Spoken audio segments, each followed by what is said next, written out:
Belize is taking bold steps towards a cleaner, more modern future, and it started with a quiet hum. Last month, the Belize City Council rolled out the e-ride taxi service, giving residents a new way to get around quietly, cleanly, and sustainably. It's the latest move following last year's launch of electric buses. But while the city is charging ahead, many drivers across the region are still pumping the brakes. High costs and a lack of trained mechanics are keeping electric vehicles from going mainstream.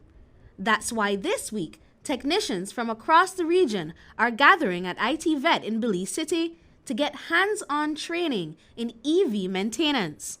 Basically, I have a passion for renewable energy and anything green, and it's always a joy to share that knowledge with people, whether local, regional, or international. What are some of the topics that are being covered during this training specifically? Specifically, as you know, you have your internal combustion engine, and then you have your hybrid or your electrical. So what we want to do in the first case is make sure participants have a firm understanding of the internal combustion engine, and we explain the slight differences between the internal combustion engine versus the hybrid and the electric vehicles. This week, a regional training effort is bringing together minds and mechanics from across the Caribbean. It's a powerful collaboration between Belize's own Institute for Technical and Vocational Education, the University of Jamaica, and Trinidad and Tobago's National Energy Skill Training Center. And for Jamaican technical trainer ML Clark, it's more than just a workshop. It's an exciting opportunity to help shape the future of sustainable transport in the region. So far, so good. Being here in the EV environment, or the EV era of electric vehicles, it has been full of knowledge where we can pass on. I'm also a technical trainer in Jamaica, so I'm carrying back all of this wealth of knowledge that I will gain here, right, in Belize, back home to my country, that's Jamaica, to impart it to my students as a trainer. Grant, who has been working with electric vehicles and other forms of renewable energy for almost a decade, says this training is a key step towards popularizing the vehicles in the region. So a lot of people are hesitant to buy electric vehicles because they are of the belief there is no one to maintain them.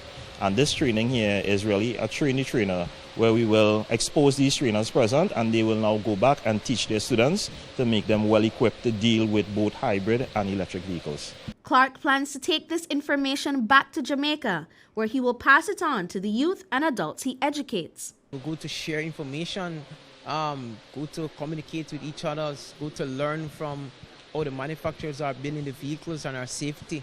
Safety is one of the most important things regardless to this hybrid and EV. So safety first. What are the safety steps to take to acknowledge and to embrace it and to move forward with the era of EV and hybrid.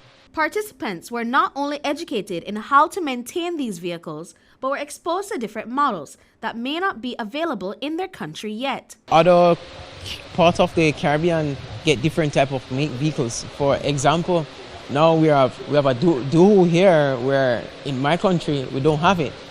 We must have our BYD, we can have our MG, right? So it's different type of matter vehicles. But it's good to share knowledge, and that's what I'm doing now, share knowledge for everyone else. About 20 technicians are participating in the week-long training, and by Grant's assessment, they have been high performers. And what has the feedback been like thus far in terms of participation? Are they receptive? Are they learning and really, gathering the skills that you're trying to impart on them? I would say yes, they are very receptive, they're very motivated, and hopefully they could make a positive impact in the CARICOM region. The Regional Electric Vehicle Workshop wraps up this Friday, and then the journey continues. Trainers will be packing up their toolkits and heading to the next stop, Grenada. Britney Gordon for News 5.